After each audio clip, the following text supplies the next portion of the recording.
খবরের মধ্যে বাইরে বেরোয় কেমন? তাহলে এক নম্বর হলো ইসোফেজিয়াল কি? আচ্ছা, দুই নম্বরে দেখেন স্টোমাকের টিউমার যদি হয়, কার্সিনোমা স্টোমাক বা স্টোমাকের tumour, tumour of the stomach or oesophagus,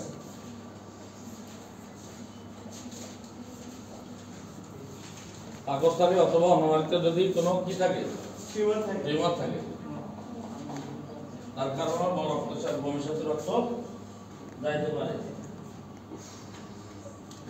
viral haemorrhagic fever যদি হয়, এখনকার সময় বিশেষ করে কি রোগ? ভাইরাল হেমোরাজিক ফিভার এখন কি আছে? হ্যাঁ, ভাইরাল হেমোরাজিক ফিভার কোনটা আছে? ডেঙ্গু। ভাইরাল হেমোরাজিক ফিভার কোনটা? ডেঙ্গু। ডেঙ্গুতে ব্লিডিং হয়। ডেঙ্গুতে কি হয়? ডেঙ্গু ব্লিডিং বিভিন্ন ভাবে প্রকাশ পায়, তার মধ্যে একটা আছে ভবিষ্যতেও কি রক্ত যাইতে পারে। Viral haemorrhagic fever. Peptic ulcer disease, ওটা তো আছে একটা, কেমন? আলসারটা যদি বেশি সিরিয়াস হয়ে যায়, পেপটিক আলসার ডিজিজ, তাহলে সেখান থেকে রক্ত ক্রনিক পিউরিয়া যদি হয়, সেখান থেকে রক্ত যাইতে পারে।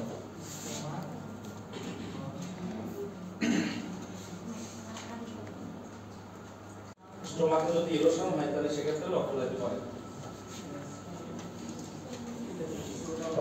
এগুলো কমন।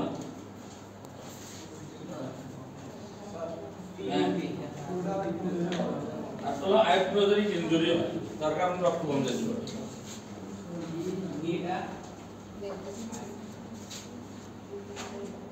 আইপ্রোজেনিক ইনজুরি শব্দের অর্থ হলো মানে এন্ডোস্কোপি করতে যেয়ে যারা ব্লিডিং শুরু হয়েছে, এন্ডোস্কোপি করতে যেয়ে কি হয়? যদি রোগীর ব্লিডিং হয়, কেমন? এগুলো আইপ্রোজেনিক ইনজুরি। আগে কোনো ব্লিডিং ছিল না, ভবিষ্যতে রক্ত দেওয়া ছিল না আগে, কিন্তু এখন এন্ডোস্কোপি করতে গেছে তার, কেমন? হয়তো তার আলসার আছে, পেটে ব্যথা আছে, এন্ডোস্কোপি করা প্রয়োজন। এখন তার এন্ডোস্কোপি করতে যেয়ে রক্ত ঘরণ হওয়া শুরু হয়েছে। এন্ডোস্কোপি করতে যেয়ে কি হয়েছে? রক্ত ঘরণ হওয়া শুরু হয়েছে। এটাকে বলা হয় আইপ্রোজেনিক ইনজুরি। আয়াট্রো। হঠাৎ তো সাথে সাথে ফল লিখতে হবে।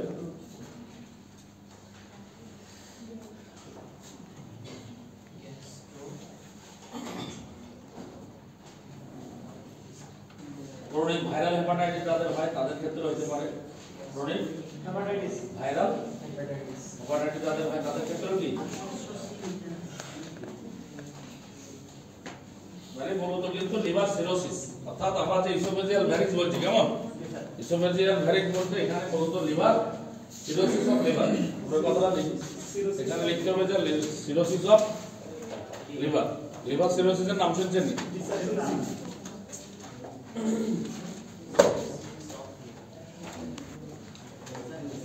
মানে লিভারের টিস্যুগুলো ড্যামেজ হয়ে যায়। লিভারের টিস্যুগুলো কি হয়ে যায়? ড্যামেজ হয়ে যায়।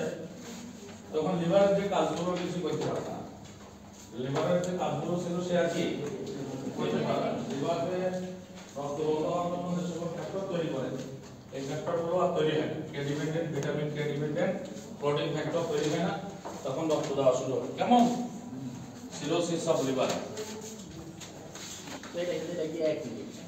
সিরোসিস অফ লিভার হইলেই সাথে ইসোফেজিয়াল ভ্যারিক্সটা থাকে।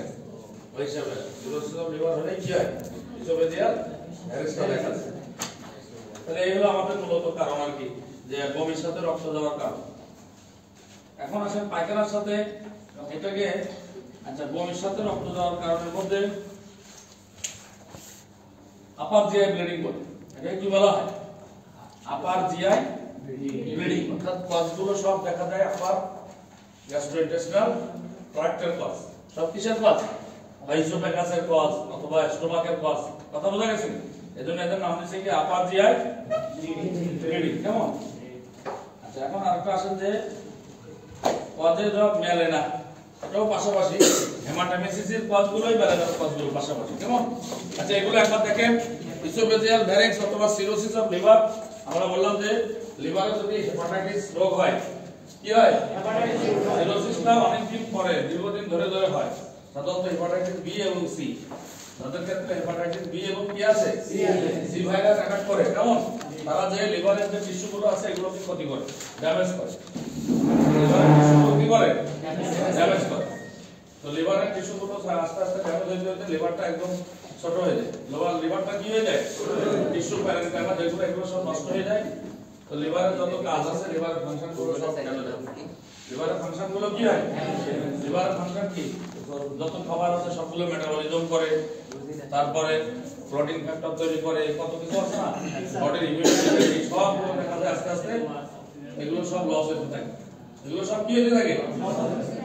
আর এখানে আরেকটা জিনিস হয়, সেটা হলো টোটাল হাইপারটেনশন হয়। অর্থাৎ ওখানে ওই যে ইসোফেজিয়াল ভ্যারিক্স বললাম না, লিভার সিরোসিস হয়ে ইসোফেগাসের উপর এফেক্ট করে, ইসোফেগাসের ভেইন গুলো খুলে আস্তে আস্তে ছিড়ে যায়, ওটাতে কি হতে পারে? রক্তক্ষরণ হতে পারে। এটা বলে ইসোফেজিয়াল ভ্যারিক্স। কিন্তু আরো অনেক প্যাথোলজি আছে, জটিল আছে। আর একটা হলো স্টোমাকে অথবা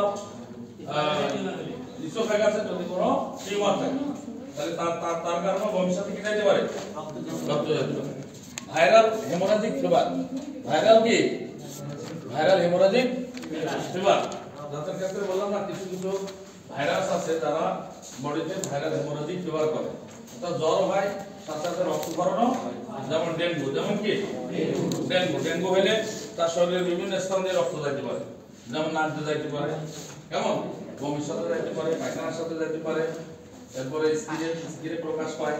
এইভাবে বিভিন্ন ভাবে রক্তক্ষরণটা হতে পারে। আচ্ছা, ক্রনিক পিইউডি, পেপটিক আলসার যদি দীর্ঘদিন হয়ে ওই ক্ষত হয়ে ওখান থেকে ব্লিডিং হতে পারে। কথা বোঝা গেছে না? আলসারটা ক্ষত হয়ে কি হতে পারে? ব্লিডিং হতে পারে। গ্যাস্ট্রোএন্টারাইটিস, স্টোমাক অথবা ইন্টেস্টাইনে যদি কোনো ইনফ্লামেশন হয় তাহলে সেটাকে বলে গ্যাস্ট্রোএন্টারাইটিস। এটা থেকেও দেখা যায় যে ব্লিডিং হতে পারে।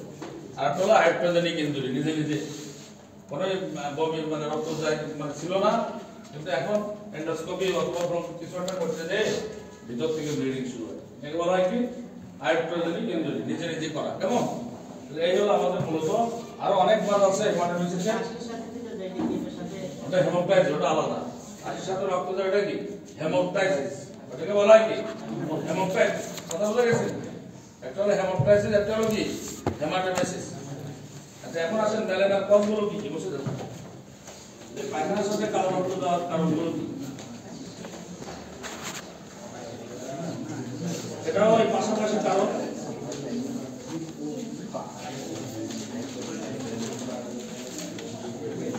রক্ত যাবে অথবা পায়খানার সাথে কালো রক্ত যাবে, তখন আমাদের দুইটা জিনিস বেশি চিন্তা করতে হবে। কয়টা জিনিস? একটা হলো পিইউডি, ক্রনিক পিইউডি, আর একটা হলো সিরোসিস। আপনার কি? Liver cirrhosis. এই দুইটা সবচেয়ে কমন। কেমন? একটা তার বুঝতে হবে যে তার মানে পেপটিক আলসার ডিজিজ আছে দীর্ঘদিন ধরে, অথবা তার লিভারে কি আছে? সিরোসিস। বুঝছেন সবাই? এই দুইটা কথা সবসময় আগে। আচ্ছা, আর ওই যে কার্সিনোমা, স্টোমাক, এখানকার কজগুলো একই। স্টোমাকে যদি ক্যান্সার হয়, কার্সিনোমা,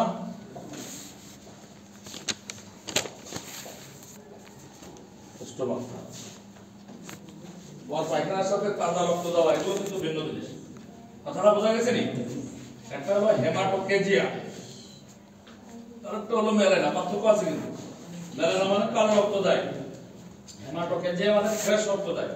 হেমাটোকেজিয়া মানে কি? হয়তো পায়খানা করার পরে ফ্রেশ রক্ত যাইতে পারে, বা পায়খানা করার আগে যাইতে পারে, বা পায়খানার সাথে মিক্সড হয়ে যেতে পারে, কিন্তু রক্তটা তাজা। রক্তটা কি? ওটা ভিন্ন জিনিস। কেমন? আর একটা হলো যে পায়খানার সাথে কালো রক্ত দেয়, এটা ভিন্ন জিনিস। কিন্তু দুইটা এখানে হিস্ট্রিটা ইম্পর্টেন্ট। রোগী কি বলতেছে এটাও ইম্পর্টেন্ট। বুঝতে বুঝে গেছে? আচ্ছা, কার্সিনোমা স্টাফ, ডিউডেনাল ইরোশন। ডিউডেনামে যদি কোনো ইরোশন হয়, ক্ষত হয়ে যায়,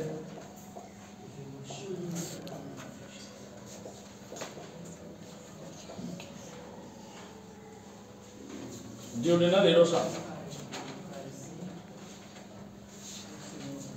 ডিউডেনাল ইরোশন দেখছেন সবাই?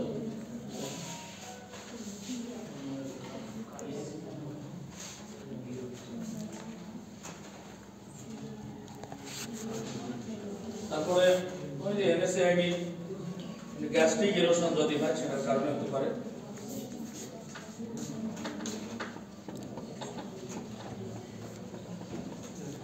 অর্থাৎ একজন মানুষ দীর্ঘদিন যাবত এনএসআইডি বা অ্যাসপিরিন খায় না অনেকে? Yes, sir. হার্টের রোগী কি খায়? অ্যাসপিরিন খাইতে খাইতে দেখা যায় যে তার এক পর্যায়ে আলসার হলো। এক পর্যায়ে কি হয়েছে? আলসার অ্যাসপিরিন খুব অ্যাসিডিটি করে, কেমন? সবচেয়ে পাওয়ারফুল সেই অ্যাসপিরিন কি করে? মানে নিরসন করে, অ্যাসপিরিন কি করে? নিরসন করে। দীর্ঘদিন যাবত অ্যাসপিরিন যারা খায় অথবা যারা খুব লম্বা সময় এনএসআইডি কি খায়? এনএসআইডি গ্যাস্ট্রিক ইরিটেশন সাধারণত যারা অ্যাসপিরিন এবং এনএসআইডিটা ব্যবহার খায়।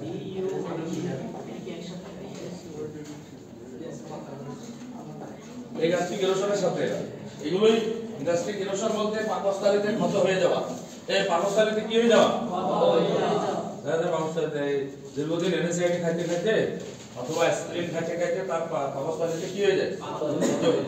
এগুলো এই ক্ষত হয়ে গেলে এটা প্রকাশটা বমির মাধ্যমে পাইতে পারে অথবা পায়খানার সাথে মাধ্যমে যাইতে পারে। তাহলে এগুলো আমাদের হেমাটোলজি এবং ম্যালেরিয়ার কি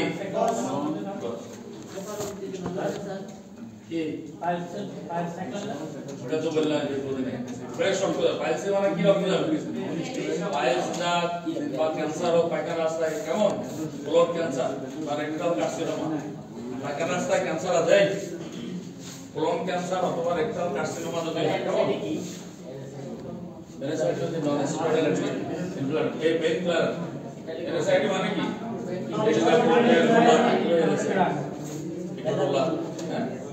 ব্যথা রস ব্যথা ওটা পেইন কিলার মানে কি ব্যথা নাশক পেইন কিলার মানে কি ব্যথা নাশক এনএসআইডি নাশক করে পরে এখন আবার এটা জিজ্ঞাসা করা যাবে আমরা বলে পড়াইছে লাগলো এনএসআইডি স্টেরয়েড আচ্ছা তাহলে কি বলতেছিলাম আমরা আচ্ছা এখন আসেন এরকম যদি রক্ত বমি আসে তাহলে আমরা ম্যানেজমেন্ট কি দেব?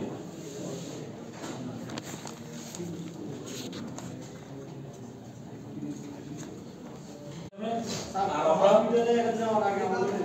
তাৎক্ষণিকভাবে কিছু যদি তার সিরোসিসের কারণে হয়ে থাকে কথা বলো না সিরোসিসের কারণে হয় অথবা পিউরির কারণে হয় তো তুমি আরো মানে সাপোর্টিভ তো আসলে তো দ্রুত এখানে কোনো কিছু নেই দ্রুত হসপিটালে পাঠাইতে এরপরে যাও স্যার অ্যাকোর্ড হলো কি আমি দিলাম হ্যাঁ অ্যাকোর্ড হলো মানে হঠাৎ করে হলো হঠাৎ করে হইলেই তাকে পাঠাইতে হবে হসপিটালে আগে কি করতে হবে হসপিটালে পাঠিয়ে অপারেশন করে দ্রুত তার আইভি ক্যানালা করতে হবে আইভি কি করতে হবে ফ্লুইড আইভি ফ্লুইড তুই যাতে আমরা সামান্য ব্লিডিং হলো কি পাঠা দিতে হবে হ্যাঁ সামান্য ব্লিডিং সামান্য ব্লিডিং আমরা অপারেশনের ক্রাইটেরিয়া বুঝতে হবে এটা হলো এমনি সবাই মিলেছে আর বলে একদম কন্টিনিউ যাইতেছে কন্টিনিউ কি যাইতেছে বেশি যাইতেছে তো রোগী তো সঙ্গে চলে যাবে তখন তাদের ক্ষেত্রে অ্যাডমিশন হবে কেমন তাহলে ইমিডিয়েট সিরোসিসের ক্ষেত্রে দ্রুতই অ্যাডমিশন তাহলে প্রথমে আগে হসপিটালে ভর্তি করাইতে হবে এরপরে তাকে আমরা আইভি ক্যানাল ওপেন করে আগে তাকে ফ্লুইড দেব কি দেব প্লাজমা কন্টেইনিং ফ্লুইড দেব কেমন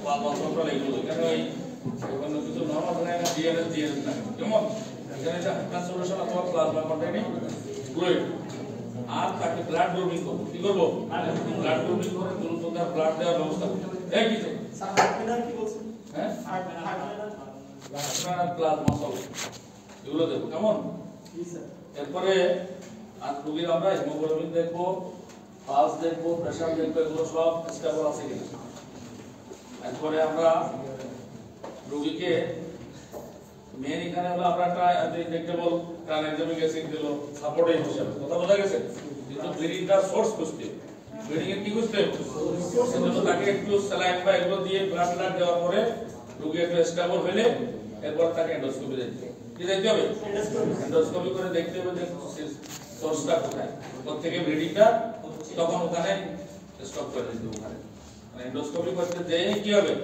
ওখানে লাইগেশন করবে যদি কোনো টিয়ার থাকে কেমন তাহলে এন্ডোস্কোপি গাইডেড থেরাপিউটিক ট্রিটমেন্ট আছে তখন এটাকে স্টপ করা হয় আর হলো এখানে ড্রাগ তেমনের কোনো ইয়ে নাই যদি অ্যাসপিরিন খেয়ে থেকে স্টপ করে দেবে কেমন আর রোগীর সিডেটিভ দেবে কি দেবে একটা সিডেটিভ দিয়ে রাখবে এই বাকি যদি লিভারের প্রবলেম থাকে তাহলে সিডেটিভ দেবে না পিউরি যদি থাকে তাহলে কি দেবে একটা সিডেটিভ দেবে স্যার এই অ্যাসপিরিন অ্যানাসাইডিক এর তো স্যার অ্যাসপিরিন খাওয়া হয় পিপিএ খাওয়া হয় স্যার পিপিএ খাওয়ার পর কি অ্যানাসাইডিক ইউজ করতে পারে হ্যাঁ অ্যানাসাইডিক কন্টিনিউ বললাম প্রলং ইউজ প্রলং একটা না অনেক দিন খায় তাদের ক্ষেত্রে হতে পারবে। হতে পারে কেমন যেন একটা না এনএসআইডি কোনো ইয়ে নাই যে ব্যথা হলেই সাথে সাথে একবার পারে আপনি এক্সট্রা না জমা দিতে পারেন ব্যথা হলেই তাকে এনএসআইডির সাথে সর্বপ্রথম আগে প্যারাসিটামল আমরা অস্টিওআর্থ্রাইটিসের ট্রিটমেন্টের সর্বপ্রথম আগে প্যারাসিটামল বইয়ের আগে কি লিখছে এই প্যারাসিটামল দিয়ে শুরু করতে এরপর যদি ইমপ্রুভ না হয় সেটা পরে মেডিসিন কথা বোঝা গেছে আস্তে আস্তে স্টেরয়েড দেবে আচ্ছা এখন আসেন the second chapter first chapter থেকে ডায়রিয়া